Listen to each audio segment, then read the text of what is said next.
Hey, everybody, and Merry Christmas. Now, I know it's not Christmas right now, but it's going to be Christmas time in the story we're about to read today, so I thought we'd do a little Christmas background. By the way, this is our fireplace, keeping me nice and toasty here today. We got you guys some really nice gifts over here, but first, we have to do the story, and then I'll figure out how to let you into my little virtual world. They're up here. We'll take a look at see what's in the stockings hung by the chimney with care. All right. So our story today is called The Gift of the Magi, and it's by O. Henry. Now, that was his pen name. It wasn't his real name. I'll give you his real name when we get to the slides in just a second here. But it's a story with an ironic twist in it and a theme, a message in it that I want you to be able to pull out by the time we get to the end of this. It's a really famous story, and I would really be surprised if today's going to be the first time that you've heard about it, and probably even you read it at another point. But it's short, and it's a great one, and it's one that I don't mind doing year after year after year. So let's get started, Henry. And as I said just before we started the slides, this is set in a Christmas time period, and so it often gets thought of as a Christmas story, but the theme, the ideas behind the story are true at any time of the year. Our lesson essential question for this one is going to be, what literary elements does this author, O. Henry, use to communicate the idea of theme in The Gift of the Magi? In other words, what is that central idea that he wants to send to you in addition to entertaining you with a good story about two people in love? Now, if we were going to do a reader's journaling class, I might ask you, what have you ever done to give a really special gift to someone? Or have you ever received a really special gift? And then maybe even go in a little bit farther and ask, what are the qualities that make a really special gift? Do you have to spend a lot of money on something? Is it truly the thought that counts? Is it something that's personal? Does it have to come from the heart? Should a good gift be practical? Or should a gift be something that the person would never, ever buy for him or herself that you want to now give that person because they wouldn't buy it for themselves? So think about all of that. The literary tools that we have in this short story unit, I think I could just put irony, irony, irony with every single short story. We're going to be looking again, as we've talked about before, for irony of situation. The general term of irony is not a good definition. Remember, generally irony is just the difference between appearance and reality. It's much, much, much more than that. But it's one of those things where you know it when you see it, but it's really kind of hard to define it. We're going to be looking for something that we've seen in a lot of stories here called irony of situation. And this occurs when things happen, the situation, that make the reader expect one thing, even though something else happens. And when you see the something else, it makes perfect sense. So it's little twists and turns all coming together in such a way to cause you this kind of mind-blowing aha moment at the end. We're going to look for that. We've had that in a bunch of stories so far, and it's one of the biggest characteristics of short stories in general. We're also going to look for plot. We talked about that a lot when we did The Most Dangerous Game. We're going to look for what's the background information that we need to know about our characters when we get started. What's the inciting incident? Where's the rising action? Where does the climax occur? What is, in fact, the resolution of this story? And then do we have that denouement, the little follow-up or interpretation after the resolution? I'll give you a little hint for this story. Yes, we do. So look for the denouement. It's not a hint. I'm telling you, we have it. Now, O. Henry is an author who was famous for his stories that had these ironic plot twists. He really became a master of it. He wrote at the turn of the 20th century, very early 1900s. And this is as classic as they come, with a surprise ending at the end of the story.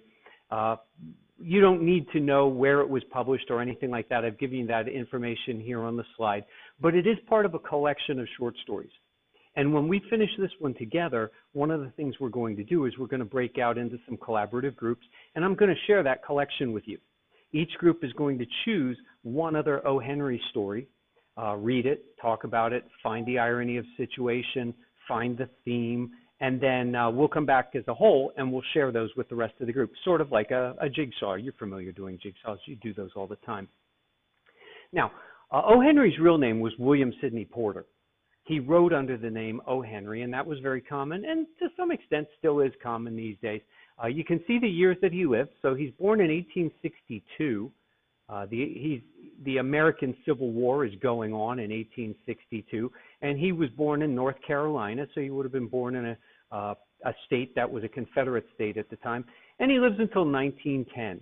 So it brings us into that time period where we have automobiles and the telephone is coming into existence. The telephone was invented in 1876, but by 1910 you can actually go places and make phone calls. So there are wires and things like that running. O. Henry got himself into a little bit of trouble at one point.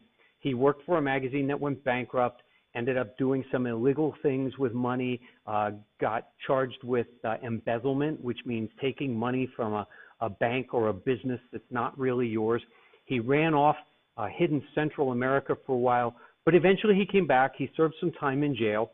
While he was in jail, he started writing stories, found he had a knack for this type of story that has the ironic twist, and that's how he made the rest of his, turned the rest of his life into his career, by writing stories that were incredibly popular with the public, and many of them are famous.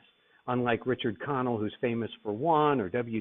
Jacobs, who's famous for one, O. Henry has a bunch of famous stories to his credit.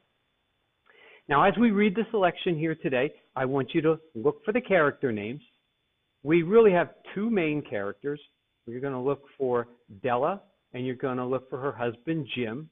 And then we have some minor characters that come in and out of the story at different times. Look at the description of setting. So setting is both time and place. Time isn't terribly important. It might strike your attention because, it's the early part of the 20th century and things are different from now.